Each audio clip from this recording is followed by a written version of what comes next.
الحمد لله الذي لم يزل عالما قديرا حيا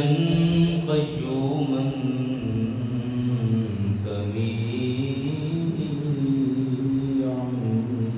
بصيرا والصلاة والسلام على رسوله الذي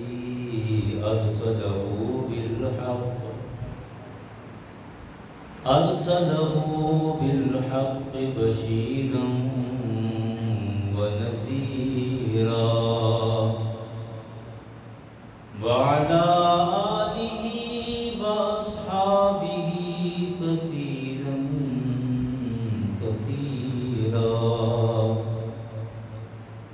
أما بعد فأعوذ بالله من الشيطان الرجيم بسم الله الرحمن الرحيم لن تنالوا البر حتى تنفقوا مما تحبون صدق الله إن الله وملائكته يصلون على النبي يا أيها الذين آمنوا صلوا عليه وسلموا تسليما بلند آواز سے پڑھ لیں الصلاة والسلام عليك يا رسول الله الصلاة والسلام عليك يا نبي الله الصلاة والسلام عليك يا شفيع المذنبين وعلى آلك وأصحابك يا رحمة للعالمين.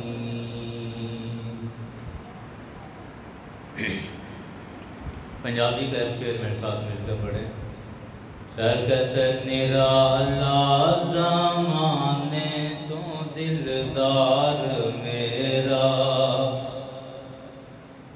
نرالا زمانے تو دلدار میرا نرالا زمانے تو دلدار میرا نرالا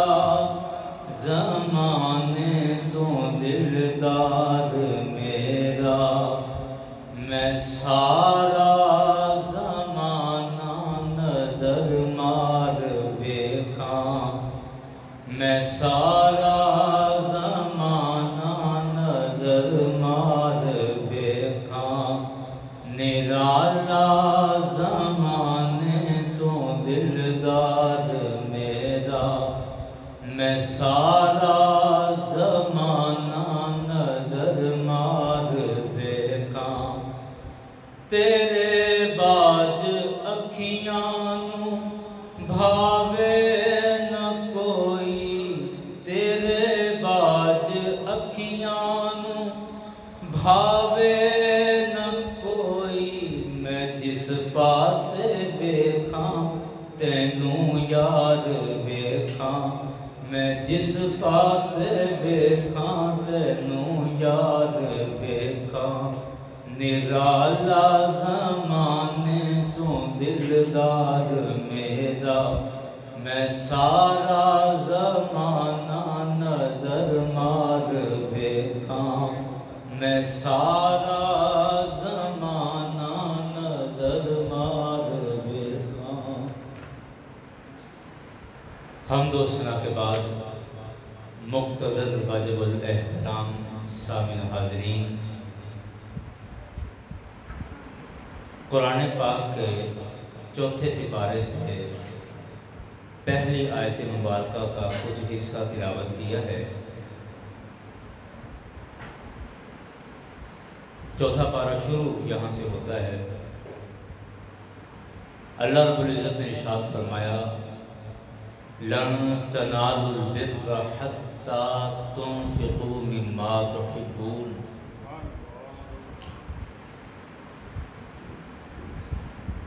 پچھلے جمعے حج کے حوالے سے گفتگو ہوئی تھی اور آج کے جمعے میں ہم حضرت سیدنا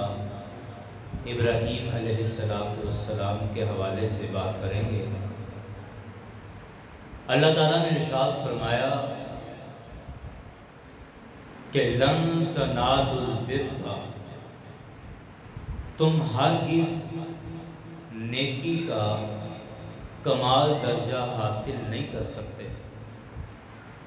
ہرگز نیکی حاصل نہیں کر سکتے، حتی تنفقوا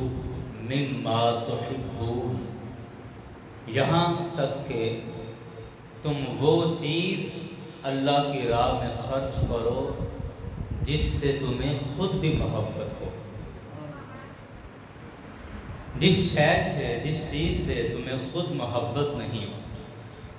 جسے تم خود پسند نہیں کرتے، اس چیز کو اللہ کی راہ میں خرچ کرنے سے نیکی حاصل نہیں ہوتی،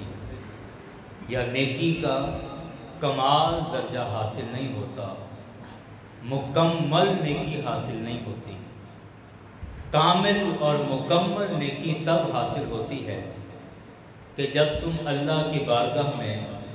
اللہ کی راہ میں وہ چیز پیش کرو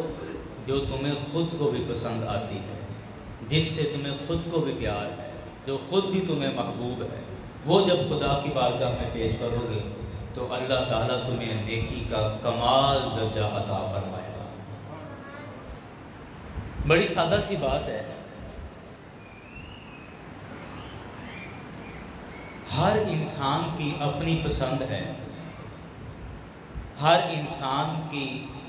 محبت اور پیار کا اپنا زاویہ ہے، کوئی کسی شے سے محبت کرتا ہے، کوئی کسی شے کو پسند کرتا ہے،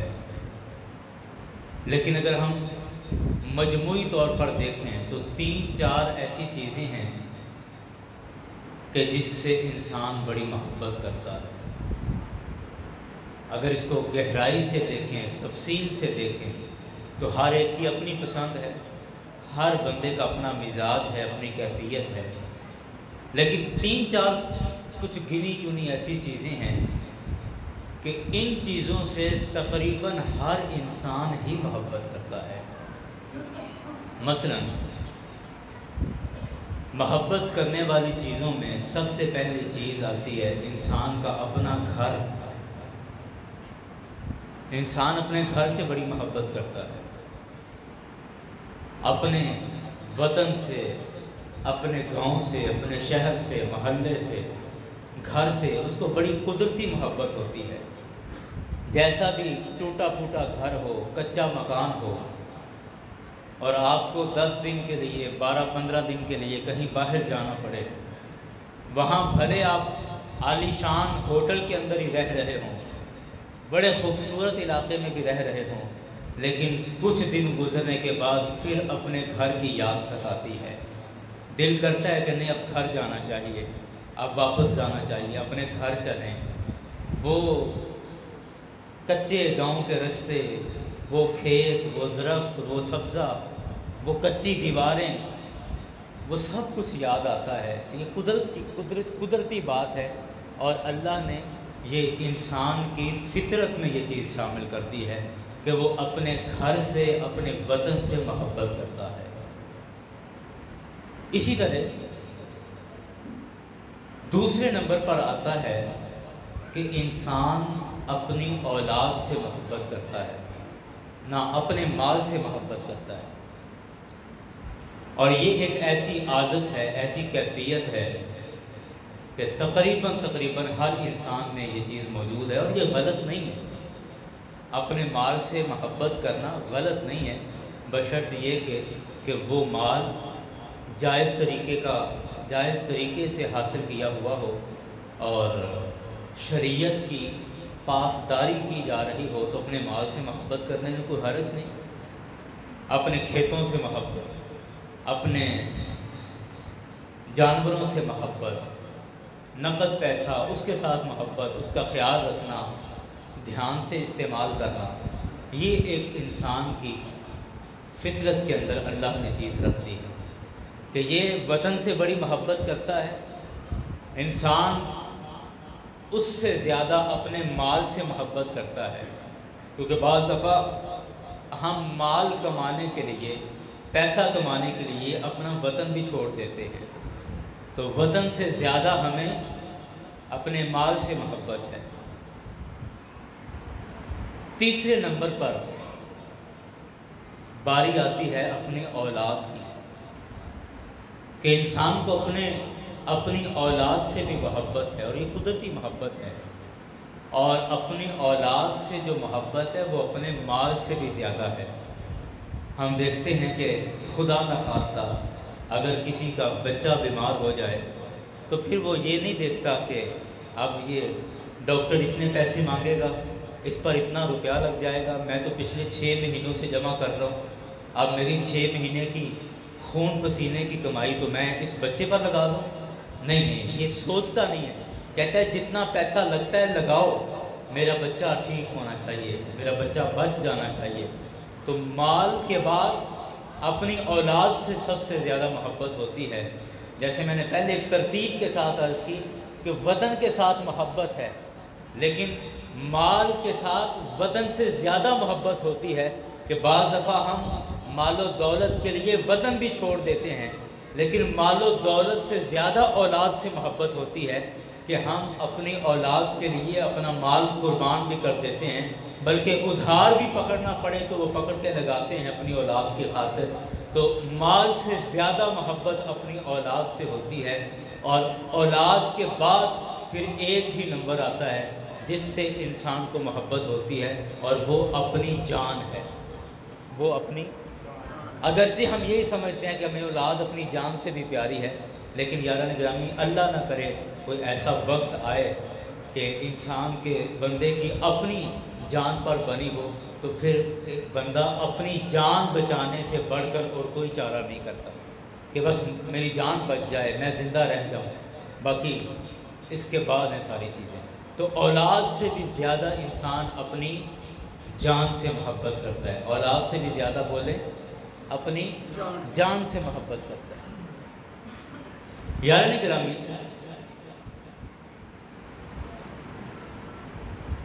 اللہ تعالیٰ نے یہ ساری چیزیں انسان کی فطرت میں رکھی ہیں، اور ہم ان کو غلط نہیں کہہ سکتے۔ یہ ساری چیزیں اگر اللہ اور اس کے رسول کے حکم کے مطابق ہوں تو یہ ساری جائز ہیں، درست ہیں، باعث ثواب ہیں، اس میں کسی طرح کی کوئی قباحت نہیں ہے۔ لیکن پھر آئیے قرآن پاک کی اسی آیت پر کہ اللہ تعالیٰ نے ارشاد فرمایا کہ تم نیکی کا اعلیٰ درجہ اس وقت تک حاصل نہیں کر سکتے جب تک اپنی محبوب اور پسندیدہ چیز میری راہ میں خرچ نہ کرو۔ لن تنالوا البر حتی تنفقوا مما تحبون، تم ہرگز نیکی کا اعلیٰ اکمل درجہ حاصل نہیں کر سکتے جب تک کہ تم اپنی پسندیدہ چیز اللہ کی راہ میں خرچ نہیں کرتے۔ حضرت ابو ذر غفاری رضی اللہ عنہ کے بارے میں آتا ہے کہ آپ اکثر بازار سے شکر خرید کر لاتے، اور وہ شکر پھر غرباء میں تقسیم کیا کرتے تھے۔ تو کچھ دوستوں نے کہا کہ حضرت آپ کے اس عمل پر یا اس روٹین پر حیرت ہے، آپ نے اللہ کی راہ میں خرچ کرنا ہے تو آپ ڈائریکٹ پیسہ کیوں نہیں خرچ کرتے کہ وہ غریب آدمی کو پیسہ مل جائے گا تو وہ اپنی مرضی سے جس شے کی اسے ضرورت ہے وہ لے آئے گا۔ تو حضرت ابو ذر غفاری کہتے ہیں کہ آپ نے قرآن پاک کی یہ آیت نہیں پڑھی کہ لن تنالوا البر حتی تنفقوا مما تحبون، کہ تم نیکی کا کمال درجہ حاصل کر ہی نہیں سکتے جب تک اپنی محبوب اور پسندیدہ چیز میری راہ میں خرچ نہیں کرتے۔ تو مجھے اس پیسے سے زیادہ شکر پسند ہے، اس لیے میں پیسہ رب کی بارگاہ میں خرچ نہیں کرتا بلکہ اس کی شکر خرید کے لاتا ہوں اور وہ خدا کی بارگاہ میں پیش کرتا ہوں۔ تو یہ اپنی پسندیدہ چیز اللہ کی راہ میں خرچ کرنا، اپنی محبوب چیز خدا کی راہ میں پیش کرنا، یہ اصل نیکی ہے، اور اسی سے نیکی کا کمال درجہ حاصل ہوتا ہے۔ یہ ساری بات میں کس وجہ سے عرض کر رہا ہوں ابھی آپ کو سمجھ آ جائے گی، لیکن میں ایک مثال حضرت ابراہیم علیہ السلام کی حیات طیبہ سے ایک مثال عرض کر کے پھر اپنے مضمون کا خلاصہ عرض کرتا ہوں کہ ہم نے جتنی بھی اپنی محبوب چیزیں گنی ہیں کہ جن سے عام طور پر انسان محبت کرتا ہے، انسان عام طور پر جن سے پیار کرتا ہے، آپ حضرت ابراہیم علیہ السلام کی زندگی کو پڑھیں اور آپ کی زندگی کا مطالعہ کریں تو آپ کو پتہ چلے گا کہ حضرت ابراہیم علیہ السلام نے وہ تمام چیزیں جن سے انسان قدرتی طور پر محبت کرتا ہے، جن سے انسان کی فطرت میں محبت کرنا شامل ہے، وہ تمام چیزیں ایک ایک کر کے خدا کی بارگاہ میں پیش کرتی ہیں۔ سب سے پہلے ہم نے مثال میں شمار کیا تھا کہ اپنے وطن سے محبت، اپنے گاؤں سے، اپنے علاقے سے، اپنے گھر سے محبت، یہ انسان کی فطرت میں شامل ہے۔ تو حضرت ابراہیم علیہ السلام کو جب حکم ہوا، آپ نے حضرت حاجرہ علیہ السلام اپنی زوجہ کو اور اپنے بیٹے حضرت اسماعیل علیہ السلام کو تنہا ملک شام سے سفر کیا اور خانہ کعبہ جس جگہ پر موجود ہے مکہ شریف کے اندر لا کر چھوڑ دیا، اور اس کے بعد واپس اپنے شہر اپنے ملک چلے گئے۔ لیکن اس کے بعد جب اللہ کی طرف سے حکم آیا کہ اے ابراہیم، اب ہم تمہیں حکم دیتے ہیں کہ اپنا علاقہ، اپنا شہر، جس جگہ تمہاری پیدائش ہوئی ہے، تم پیدا جہاں ہوئے، جس شہر کی گلیوں میں کھیل کر تم جوان ہوئے ہو، جس شہر کی گلیوں کی آب و ہوا سے تم جوان ہوئے اور تر و تازہ ہوئے ہو، آج ہمارا حکم ہے کہ یہ سارا شہر چھوڑ کر دور چلے جاؤ اور اسی جنگل کے اندر جہاں خانہ کعبہ تعمیر ہونے والا ہے، جسے مکہ شریف جس کا نام رکھا جانے والا ہے، ابھی نہ اس کو مکہ کہا جاتا تھا، نہ خانہ کعبہ بنا تھا، کچھ بھی نہیں تھا، یہ چٹیل میدان تھا۔ تو اللہ نے حکم دیا تو حضرت ابراہیم علیہ السلام نے اپنا گھر بار، اپنی جائیداد، اپنی دولت، اپنا مال، اپنی زمینیں، اپنے جانور، سب کچھ چھوڑ دیا کہ رب کا حکم ملا ہے، اور اپنا وطن چھوڑ کر رب کی رضا کے لیے ہجرت کر کے اس جگہ پر تشریف لے آئے جہاں پر آج خانہ کعبہ موجود ہے۔ تو یہ وطن سے محبت انسان کی فطرت کے اندر شامل ہے، اور حضرت ابراہیم علیہ السلام نے اللہ کے حکم اور اللہ کی رضا کے لیے سب سے پہلے اس کی قربانی پیش کی، اس محبت کی قربانی پیش کی کہ اپنا وطن چھوڑا، اور وطن چھوڑ کر ایسی جگہ پر آ کر آباد ہو گئے جہاں نہ برادری ہے، نہ رشتہ دار ہیں، کچھ بھی نہیں ہے۔ چند سال پہلے اپنی بیوی اور اپنے بیٹے کو یہاں چھوڑ گئے تھے، اس کے علاوہ اس جگہ سے کوئی تعلق اور کوئی رشتہ نہیں ہے، لیکن آپ اللہ کے حکم اور رضا کے لیے اپنا سارا کچھ چھوڑ چھاڑ کر مکہ شریف خانہ کعبہ میں آ کر آباد ہو گئے اور اللہ کے گھر کی تعمیر کرنا شروع کر دی۔ دوسرے نمبر پر ہم نے عرض کیا کہ وطن کے بعد انسان، یا وطن سے اوپر جو درجہ آتا ہے محبت کا، وہ اپنے مال سے محبت کا درجہ آتا ہے کہ بعض دفعہ بندہ اپنے مال و دولت کمانے کے لیے، حاصل کرنے کے لیے وطن بھی چھوڑ دیتا ہے، اور اس کی مثال بھی اسی بات کے اندر موجود ہے کہ جہاں آپ نے اپنا وطن، اپنا گھر چھوڑا تو یقیناً اپنی جائیداد، اپنا مال مویشی اور جو کچھ بھی آپ کی ملکیت میں تھا وہ چھوڑ چھاڑ کر خانہ کعبہ تشریف لے آئے، اپنے وطن سے ہجرت کر کے یہاں تشریف لے آئے۔ تو وطن کی قربانی پیش کی، اپنے مال کی قربانی پیش کی، اور مال کی قربانی کی دوسری مثال آپ کی زندگی سے یہ بھی ملتی ہے کہ جب رات کو خواب آئی، اور خواب کیا دیکھتے ہیں کہ میں اپنے بیٹے کو ذبح کر رہا ہوں،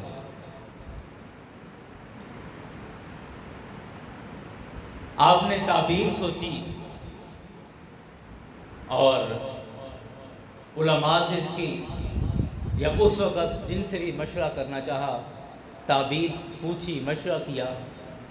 تو آپ نے 100 اونٹ اللہ کی راہ میں قربان کر دیا کہ رات مجھے خواب آئی ہے کہ میں اپنی کوئی پسندیدہ چیز اللہ کی راہ میں پیش کر رہا ہوں، تو آپ صبح اٹھے اور 100 اونٹ اللہ کی راہ میں قربان کیا۔ اب ایسے 100 اونٹ ہم کہہ دیتے ہیں زبان سے، کتابوں میں لکھا بھی ہوا ہے، ایک دن میں پیش کر دیا، لیکن آپ اس دور میں دیکھیں کہ سستے سے سستا اونٹ لاکھ روپے سے کم کیا آئے گا، تو 1,00,000 کا بھی اگر ایک اونٹ ہو تو 100 اونٹ کا کیا مطلب ہوا؟ 1 کروڑ بول رہے ہیں۔ نماز میں تو حساب کتاب کر لیتے ہیں، اب فارغ بیٹھے آپ کریں کہ 100 اونٹ کے کتنے بنے، ایک اندازہ 1 کروڑ۔ ہاں جی، تو آپ اگلے دن اٹھے ہیں اور ایک ہی دن میں 100 اونٹ اللہ کی بارگاہ میں پیش کیا ہے، قربان کیا ہے، یعنی 1 کروڑ کی تقریباً مالیت آپ نے ایک دن میں اللہ کی راہ میں خرچ کر دی ہے۔ رات کو پھر وہی خواب آتی ہے، صبح اٹھتے ہیں پھر وہی آپ کا عمل کہ آپ 100 اونٹ مزید اللہ کی راہ میں پیش کرتے ہیں۔ رات کو پھر خواب آتی ہے، تیسرے دن پھر آپ 100 اونٹ اللہ کی بارگاہ میں پیش کرتے ہیں۔ پھر اس کی وضاحت ہوتی ہے کہ میں اپنے بیٹے کی گردن پر چھری چلا رہا ہوں۔ تو آپ صبح اٹھے، اور قرآن پاک نے اس واقعے کو بڑی خوبصورتی کے ساتھ نقل کیا ہے۔ آئے تو اس میں دیکھیں آپ نے 3 دن کے اندر 300 اونٹ اللہ کی راہ میں پیش کیا۔ کیا مطلب کہ تقریباً 3 دنوں میں 3 کروڑ روپیہ خدا کی بارگاہ میں پیش کر دیا ہے، اللہ کی راہ میں خرچ کر دیا ہے۔ اور آج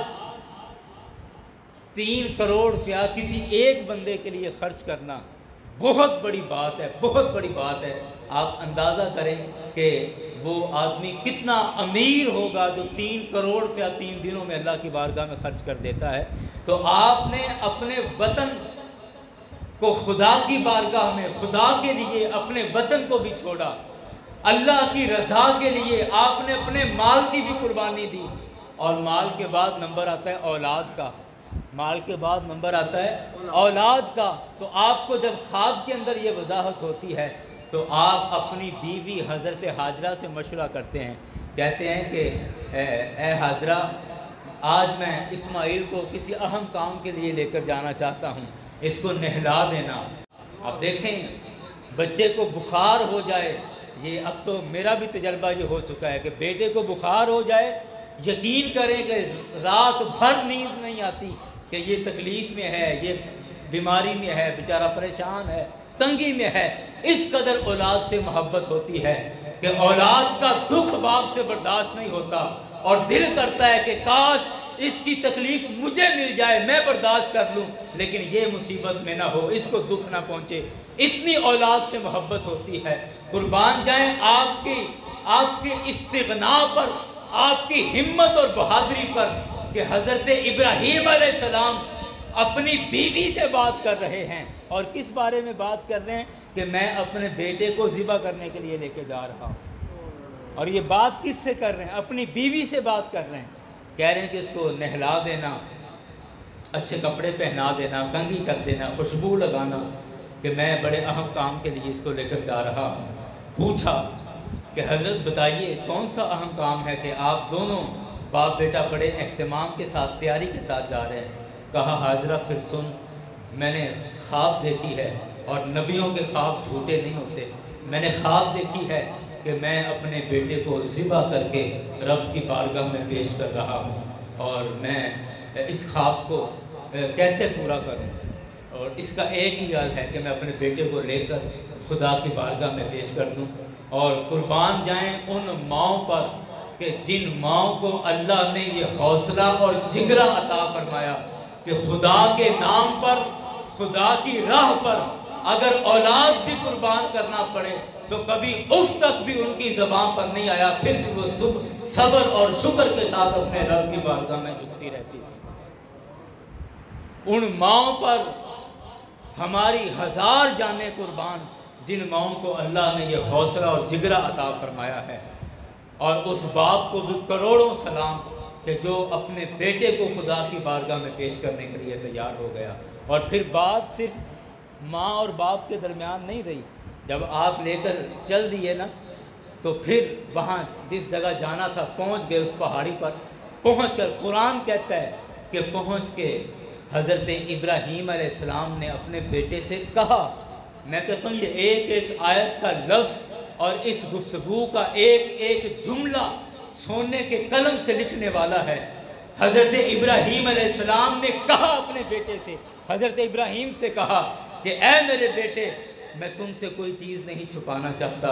میرے رب کا مجھے حکم ہے کہ میں تجھے اس کی بارگاہ میں قربان کر دوں, تجھے اس کی راہ میں قربان کر دوں, تجھے ذبح کر دوں. تو تیرا کیا مشورہ ہے, تیری کیا رائے ہے؟ میں کہتا ہوں قربان جائیں اس بیٹے پر بھی.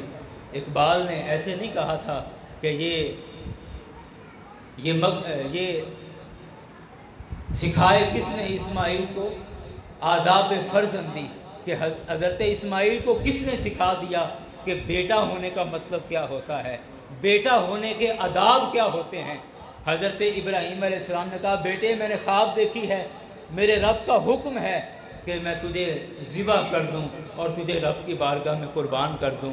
اور حضرت ابراہیم علیہ السلام نے, اسماعیل علیہ السلام نے جواب کیا دیا؟ میں کہتا ہوں قیامت تک ہماری اولادیں شاید کبھی ایسا جواب نہیں دے سکتی جیسا جواب حضرت اسماعیل علیہ السلام نے دے دیا. کہا اے ابا جان, آپ کو جو رب کی طرف سے حکم ملا ہے آپ اس میں ایک لمحہ بھی دیر نہ کیجئے. اگر حکم آیا ہے مجھے ذبح کرنے کا تو آپ اس میں ذرا سی بھی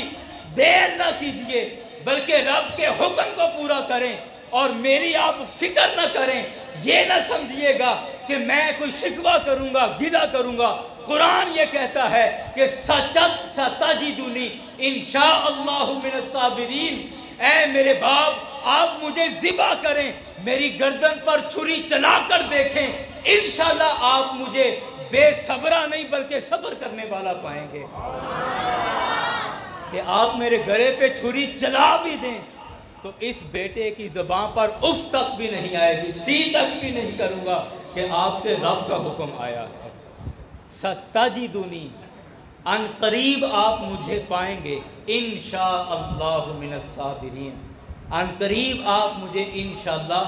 صبر کرنے والا پائیں گے, مجھے صابروں میں سے آپ پائیں گے. اور میں صبر کا وہ مظاہرہ پیش کروں گا کہ میری گردن پر چھری چلائیں, میں اف تک بھی نہیں کروں گا کہ کہیں میرے والد کو اپنے رب کی فرما برداری اور تابعداری سے کوئی چیز اکھاڑ نہ دے,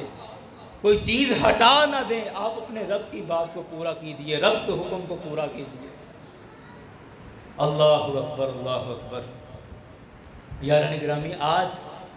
خیر یہ ضمنی سی بات ہے, مضمون کا حصہ نہیں ہے کہ آج ہمارے بچے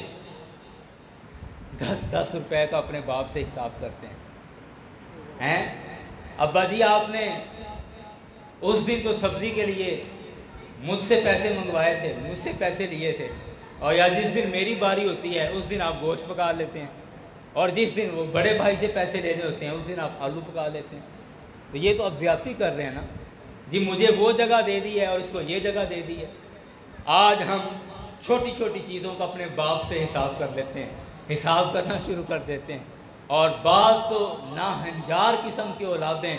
یہاں تک کہہ دیتی ہیں, اور میں نے سنا ہے اپنے کانوں سے, کہہ دیتے ہیں کہ ابا جی تسی کوئی چج دا کام کیتا ہوتا زندگی سے, اج اسی اے حال تک ساڈا نہیں ہوتا, اج اسی اے دور تا نہ ویندے جے تسی کوئی چج دی زندگی گزار لی ہوندی. یاران گرامی, میں سمجھتا ہوں اور میں یہ بات کئی دفعہ کہہ چکا ہوں کہ اولاد ساری زندگی اپنی ماں اور اپنے باپ کی فرما برداری میں گزار دے تو پھر بھی نہ اپنے باپ کا حق ادا کر سکتی ہے نہ اپنی ماں کا حق ادا کر سکتی ہے. اور میں کہتا ہوں یہ اولاد کے لیے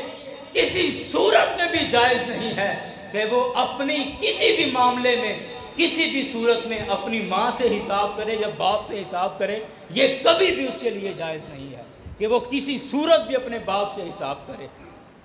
یاران گرامی, ہم تو ساری زندگی باپ کے اس دن کا بدلہ نہیں چکا سکتے. یہ دل پہ ہاتھ رکھ کے سنیے گا بڑی معذرت کے ساتھ, ہم ساری زندگی اگر باپ کی فرما برداری میں گزار دیں تو میں سمجھتا ہوں کہ باپ کے اس ایک دن کا بھی ہم بدلہ نہیں چکا سکتے.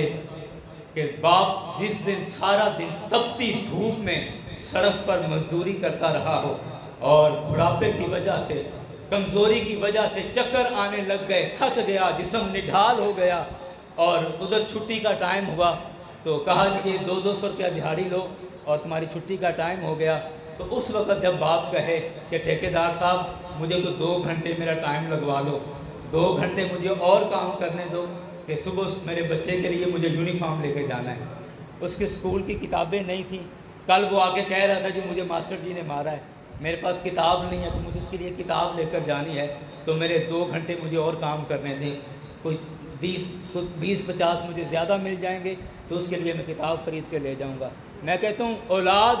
ساری زندگی باپ کی خدمت کرتی رہے تو اس ایک دن کا بدلہ نہیں چکا سکتے، کیسے چکائے گا کوئی؟ اور وہ دن بھی یاد رکھیں کہ باپ مزدوری کر کے آیا اور سارا دن اڈے پہ کھڑا ہو کر اور سارا دن وہاں اپنا گزار کے آ گیا، مزدوری نہیں ملی، دہاڑی نہیں لگی، اور لیکن جب دوپہر کو وہ ٹفن کا ڈبہ اور روٹی کونے میں لے کر اسی طرح گھر واپس آ رہا ہے تو اس گھر آنے کے بعد بھی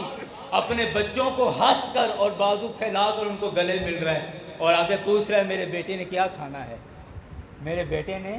آج کیا کھانا ہے، مجھے بتاؤ کیا لے کر آؤں تیرے لیے، آج شام کو کیا پکائیں، میرے بیٹے کا کیا دل کر رہا ہے کھانے کو۔ دہاڑی نہیں لگی، سارا دن اڈے میں وہ ذلیل ہو کر آ گیا ہے،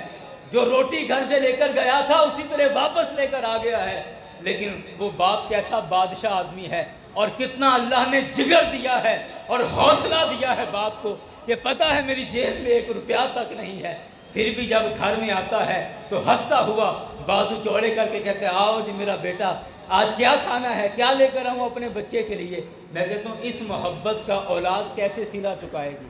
اس محبت کا بدلہ کون چکا سکتا ہے؟ اولاد ساری زندگی اس محبت کا بدلہ نہیں چکا سکتی۔ یاران گرامی، بس وقت قریب آ گیا ہے، بہرکیف میں اپنے مضمون کی طرف آتا ہوں کہ اللہ تعالیٰ نے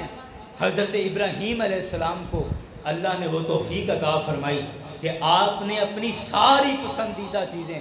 جس شے سے بھی انسان محبت کرتا ہے آپ نے اپنی ہر شے کو خدا کی بارگاہ میں پیش کر دیا،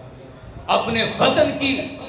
قربانی خدا کی بارگاہ میں پیش کی، اپنے مال کی قربانی خدا کی بارگاہ میں پیش کی، اپنی اولاد کی قربانی خدا کی بارگاہ میں پیش کی، یہاں تک کہ اپنی جان کی قربانی جب نمرود نے آگ لگائی اور اس میں آپ کو پھینکا جانے لگا تو آپ سے پوچھا کہ آپ اپنے موقف سے پیچھے ہٹتے ہیں یا پھینکا جائے آپ کو آگ میں، آپ نے کہا کہ میں نے